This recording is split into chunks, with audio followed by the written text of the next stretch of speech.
TVK విజయ్కి ఇప్పుడు ఒక భారీ దెబ్బ ఏంటంటే తన భార్య విడాకులు మంజూరు చేయడం. ఏప్రిల్ 20వ తారీఖున వాయిదా వచ్చింది. సో అప్పుడే ఎన్నికలు కూడా ఉన్నాయి. ఇలాంటి పరిస్థితుల్లో అది రాజకీయంగా పెద్ద దెబ్బ అయ్యే అవకాశాలు ఉన్నాయి. అందుకోసమని ఇప్పుడు భరణం కింద 250 కోట్ల రూపాయలు ఇచ్చేసి ఈ కేసుని ఇక్కడతో పంచాయతీ జరిపేసి మాఫీ చేయాలని చూసుకుంటున్నాడు విజయ్. అయితే విజయ్ వర్గం అయితే ఇప్పుడు అటు సంగీత వర్గాన్ని అయితే అప్రోచ్ అయ్యారు. కానీ వాళ్ళ నుంచి ఎటువంటి ఇన్ఫర్మేషన్ రాలేదు, ఎటువంటి ప్రకటన వెలువడలేదు. వాళ్ళు ఒప్పుకున్నారా లేదన్న విషయం ఇంకా తెలియరాలేదు. ముఖ్యంగా డబ్బే ప్రధానమైతే కాదు, అంటే డబ్బు వద్దని చెప్పలేదు. సంగీత గారికి అయితే ఖచ్చితంగా డబ్బు కావాలి. కాకపోతే డబ్బు కోసం మాత్రమే అయితే చేయదు. ఎందుకంటే వాళ్ళ నాన్నగారు పెద్ద వ్యాపారవేత్త లండన్లో. వీళ్ళు శ్రీలంకకి చెందినటువంటి తమిళ ఫ్యామిలీకి చెందినటువంటి వారు. 1998లో పెళ్లి చేసుకున్నారు. 1999లో హిందూ సాంప్రదాయం ప్రకారం చెన్నైలో కూడా జరిగింది వివాహం. కొడుకు కూతురు పెద్దవాళ్ళు అయ్యారు కూడా.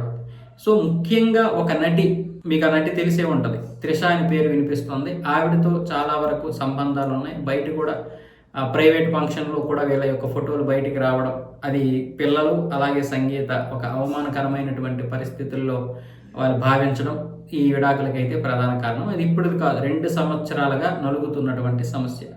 అప్పటి నుంచి కూడా విజయ్ కూడా ఈ విషయంలో ఎక్కడ వెనక్కి తగ్గడం లేదు. వీళ్ళకి డబ్బులు ఇచ్చేసి ఇక్కడతో ఈ సమస్యను వదిలించుకుందామని చూస్తున్నాడు.